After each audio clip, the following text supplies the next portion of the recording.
Hello, we are now over 2 months into the horror, which has, of course, enveloped Gaza since the 7th of October attack on Israel. And the number of civilians who've died is biblical in nature. Reliable, credible estimates suggest perhaps 1% of Gaza's population has been killed since the 7th of October. Now, a brilliant piece of investigative journalism, and it really is superb, and everyone should read it, by Plus 972 Mag and Local Call, which is entitled A Mass Assassination Factory Inside Israel's Calculated Bombing of Gaza, exposes from the inside, based on sources working in Israel's intelligence community, corroborated by Palestinian testimonies, and using data, crucially, how this machine works, this factory. And I'm delighted to have Yuval Abraham, an Israeli investigative journalist who worked on this fantastic piece of work. Firstly, hello, Yuval. Great to speak to you. Hi, it's good to be here. Thank you, Owen. So firstly, these sources, how did you get these sources located in the intelligence community? Yeah, I mean, it took a while. I think there are a few reasons why they agreed to speak. I think one reason is that really the scale of the destruction now happening in Gaza is so big. We all can see it, right? That even people who are part of that system, who are there, felt like they were shocked, right? They all came after the collective trauma, the massacres of Hamas on October 7th. But as they began to see what they were asked to do, many sources felt that it was honestly unjustifiable. And there's not a lot of Israeli journalists who are now being critical of the military. It's almost a taboo subject. And we at Plus 972 Magazine, we are a Palestinian Israeli media outlet. We're very, very critical. And yeah, that's pretty much, yeah. Can you explain what you uncovered, how this, what you describe as a mass assassination factory, how does it work in practical terms? Sure, yes. So the term mass assassination factory alludes to this trend in the military that has been going on for the past few years to really automate a large part of the target creation process in Gaza. So not all of that process is automated, but large parts are automated. Now, Gaza is under Israeli control. It's under occupation. Israel controls, obviously, the electromagnetic space, the airspace, the land, the sea, who gets in, what gets in. And that creates an opportunity for basically accessing almost infinite amounts of information. When you have almost endless amounts of information and you have artificial intelligence and automated software to sort of try to make targets for bombing from this information, that allows Israel to carry out, assassinations on a massive scale, knowingly killing in the process hundreds and thousands of civilians. So, that's in a nutshell. There's a lot to it. So, yeah.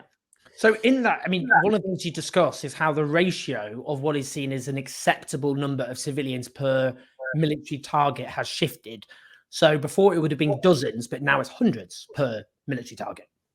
Yeah, so one of the sources that I spoke with, who was actually shocked by this, said that he actually cried when he was talking about this, and he said that they're now knowingly allowed to kill several hundred Palestinian civilians in order to carry out an assassination attempt against one senior commander of Hamas.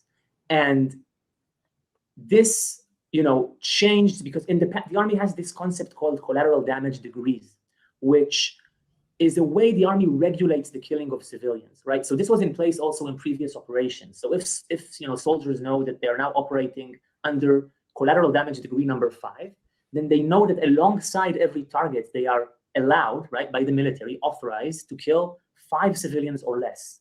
In this operation, after October 7th, really, many of these protocols were abandoned, as you said, from dozens to hundreds of civilians being knowingly killed. And also in terms of just the protocol, right? One source recalled how they would get a pinpointing of the target where, a target is safe for assassination, and it's not accurate. So they're not sure. It's a very wide radius, right? In the past, protocol would say, well, we have to pinpoint it because we're dropping bombs that are burning houses. So now that source said they were often just bombing very wide radiuses, not spending time to save time, right? Not spending time. And again, knowingly, the killing of civilians happens knowingly. They know they're going to kill civilians in the process. It's not a mistake. In terms of when we just find a military target, now some might think to themselves, we're talking there maybe someone at the very core of a Hamas leadership. But how's that defined? Because in this work, it suggests this could actually be a Hamas member who isn't actually particularly consequential, is judged to be an acceptable target, and they're targeted at home, not in a tunnel, for example. And that may well include wiping out their entire family, including a baby, children, whoever. Yeah. So obviously there are many different categories of targets, right? Some could be more legitimate under international law, some could be less legitimate. I think what you've described for me is, and I think the investigation suggests it, is an extremely illegitimate target where you knowingly drop a bomb that weighs a ton on a house of somebody who is part of Hamas's military army, but they are not in a place where fighting actually takes place, right? They're at home. And you kill not only that person, you kill all of his family members and often all the neighbors in the building. One source that actually did this told me that when he was doing it, he thought it would be like if when Israeli soldiers go back home on the weekends to their families and, go to sleep and meet their parents, and a militant group would bomb their homes, killing all of their families, and then claim that they were using their families as human shields. And when you have AI and when you have these capabilities to sort of create these sorts of targets on a massive, massive scale, that could be partially, it's not the only reason, but part of the reason why, the destruction in Gaza is so massive right now. When one of the sources you quote, this really struck me. Nothing happens by accident when a 3-year-old girl is killed in a home in Gaza. It's because someone in the army decided it wasn't a big deal for her to be killed, that it was a price worth paying in order to hit another target. We are not Hamas. These are not random rockets. Everything is intentional. We know exactly how much collateral damage there is in every home. So it's not as though a house is bombed, and they're like, well, oh, we find it afterwards. Oh, whoops. But actually, in advance, that is known. Yeah. It's part of the way you create targets. Like you're going to say, the target has this and this amount of people in it. And I think what's interesting, I mean, what you've said is a completely accurate quote. And what's interesting is that source actually used the words "a 3-year-old child" with me. And that shows that source was really thinking it through, because in the military, nobody's going to say child, right? They say a word in Hebrew, it's called naza. That's what they say. And it basically is an abbreviation of collateral damage. So it's spoken about as really, how much naza does the target have? It has 8. Well, let's see if we can make it 5. So the language that is used in these spaces obviously dehumanizes. It masks reality. And I feel this personally as well. I have a good friend in Gaza who lost, all of his family were killed by Israel. And for me, we all talk about politics all the time, right? But for me, this is also a very emotional thing. If you have empathy for humans who are living there, you cannot accept this war tactic. It's impossible. You cannot rationalize it. And I'm okay. We can talk rationales. I'm completely fine with it. But it's important to remember, I think, the human emotional side of it and how you need to mask that, in order to carry out such a policy. One of the big narratives of this whole hideous horror show, which has been going on for the last 2 months, goes like this: that Hamas goes out of its way to deliberately kill innocent civilians, despite its public denials. I've watched myself video footage of them killing innocent civilians. Israel, on the other hand, does not seek to kill innocent civilians. If innocent civilians are killed, that is unfortunate, but it is not the intention of Israel, and therefore there is a moral distinction, even if the scale of killing by Israel is much, much bigger. What does your work tell us about that whole narrative and that claimed moral distinction? Yeah, it's an excellent question, and I've been really thinking about it myself for quite some time. I have 2 responses for you. I mean, the first is that I think that from the perspective of the child, right, that is being killed, whether it is by Hamas or by Israel, right? It doesn't really matter, right? When we look, the mother that, her children die, do they care, how that happened? So that's the first thing. The second thing is that it is true. I mean, this idea of intentionality is playing such a major role in the way the West understands violence and in international law as well. But I think that when you look at a system like Israel's system, where you have a loose definition of what a military target is, when you knowingly, right, you knowingly are not killing, you're killing hundreds of civilians knowingly to strike one target. When you can do that, you can multiply that, using artificial intelligence. When you have all of these factors combined, does intentionality even matter anymore? Or does it play such a big role as we ascribe to it? I personally think that my evidence suggests that it doesn't, right? There is a complete I hear it from not one source, I've spoken to 7. There is a disregard for Palestinian civilian life. This is I think the only thing that sort of limits Israeli actions, and international audiences should know this. The only thing is international pressure, especially US pressure, but also countries like the UK. Yeah, I mean, I can go. I mean, well, linked to that is the question of terrorism, because Hamas is obviously, it's officially classified as a terrorist organization by the UK, the US, and the European Union. And of course, if you use violence against civilian populations in order to achieve political goals, well, I mean, you can see why the definition of terrorism is reached. But the issue here is what you talk about in the brilliant piece of work you've done called the Dahia Doctrine, which was initially enacted in the Second Lebanon War of 2006. And this is regarding something called power targets, which I'll ask you to define, where more than 1,000 power targets were cut. The idea of causing mass devastation to civilian areas for strategic purposes. And the idea was that this would create a civilian from civil society in Lebanon or indeed in Gaza, where people would put public pressure on either Hezbollah in Lebanon or on Hamas in Gaza. And I suppose I would put you, firstly, obviously define power targets, but secondly, isn't that terrorism? If you're using violence against civilians in order to achieve a political goal, what's the difference?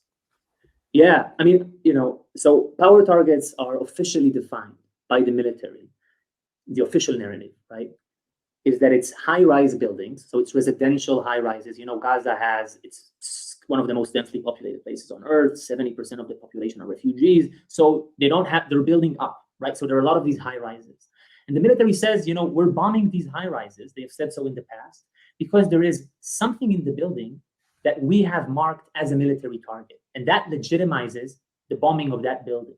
Now, I've spoken to 3 independent sources in Israeli intelligence who have in previous operations, not in this one, in previous ones, either planned or bombed power targets. So they have a deep knowledge of this tactic. And they told me that not only was the idea here to bomb these high rises, you evacuate the families, but you destroy the entire high rise back in the time, right? To put pressure on civilian society. The concept of having a military target in the high rise was used as a way to mask that, right? So they speak about how, and it shows you, again, it comes back to this idea of intentionality. They would find something in the high rise that can be associated with Hamas. It's not something that's considered of high military value, a spokesperson's office, okay? Or something like that, right? And because they have this chokehold of intelligence, because Hamas is embedded in Palestinian society, because they have also built some military infrastructure in civilian areas, you can, if you want to, you can pretty much mark almost not every building, but probably most of the buildings in Gaza and bomb them. And by masking, so one source said that he felt they were doing something that for him resembles terrorism, right? Because he said, just to quote that, if they would tell the whole world that Islamic Jihad offices on the 10th floor not important as a target, but its existence is a justification to bring down the entire high rise with the aim of pressuring civilian families who live in it in order to put pressure on terrorist organizations, this would itself be seen as terrorism. And they added, so they do not say it. Yeah, exactly. I mean, sources told me that they were bombing these buildings because it was a way to make civilians in Gaza feel like Hamas is losing control, right? To make civilians in Gaza feel like their leadership betrayed them, to make them film these, super iconic high rises and post them on social media, and that creates deterrence. This is the way they thought about it. Now, look, in the past, in 2021, they bombed a high rise that had the AP and AFP media outlets. Perhaps you remember. Sources have told me that was a power target, right? So in 2021, they bombed 9 power targets, and they evacuated them from civilians because the idea was to destroy the buildings, not kill the civilians. Now, in this operation, the military has said on the 5th day that they bombed 50% of the targets the military bombed were defined as power targets, more than 1,000. So from 9 to over 1,000. Now, I haven't spoken to the sources who bombed power targets this time. I don't know, if the same evacuation protocols were in place. Looking at the hundreds of children who were killed, looking at examples of high rises that were bombed while civilians were inside, while journalists were inside, I am assuming, right? And this, investigative journalists are welcome to continue this work. I think there's a lot to uncover here. I'm assuming that these power targets were bombed without the same type of evacuation protocol. Again, killing civilians for a type of targets that, as you say, its focus is on harming the civilian population, not a military target in previous operations. I'm just quickly, before I have my final question, it is striking that with such an extraordinary death toll, and the official death toll, which has been validated in previous conflicts because people try and discredit them because of the Hamas-run administration, being around 16,000, but there are bodies buried under the rubble, so others suggest it's over 20,000 now killed. But privately, they only think between 1,000 and 3,000 armed militants out of a much, much bigger force has been wiped out. What does that tell us about this whole AI-generated military strategy?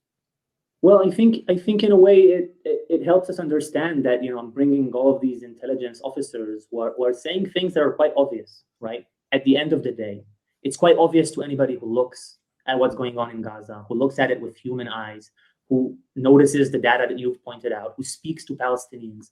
I'm not sure, I don't think that the revelations are extraordinary in the sense that they're, revealing something that probably, somebody who is critical has not thought of. But it shows that people in the system are also aware of this. And that's important because we are hearing this narrative, right, that Israel is doing everything in its power to not harm civilians in Gaza. And, as an Israeli and as a journalist, I just have to say that that is not true. Just finally, what I did want to allude to is, and I start by just to circle back to the beginning, just in terms of how courageous. I'm sure you don't like to be complimented like this. And we do have to remember, of course, the very courageous Palestinian journalists actually in Gaza who are being killed, with my colleagues in the British media and the Western media, most of them barely saying anything about them. But it is very courageous what you're doing in the atmosphere in Israel. I just want you just quickly, just in terms of what the atmosphere is actually like in Israel for this kind of journalism, is what appetite exists. And I think partly linked to it is the fact that it's this sense of, actually, not only is there dehumanization, you always get in these situations, it's nothing specific to this horror, but the way the coverage people getting, it's almost like buildings are being destroyed, but not people. So just think, what's the atmosphere like to publish something like this in the current, given the discourse in Israel? Yeah. Look, I actually spoke to my mother a few days ago, and she said she feels the entire society is reliving October 7th again and again and again. And I think you can understand that. Really the atrocities committed by Hamas, the murders, the hostages that many of them are still there. And on top of 15 years that Gaza has been under siege, complete separation, a regime of inequality and apartheid that I'm sitting here in Jerusalem, right?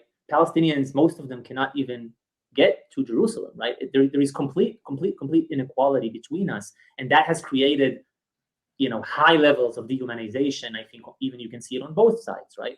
And now to come to the Israeli society with this report, most of them, I feel, didn't really care.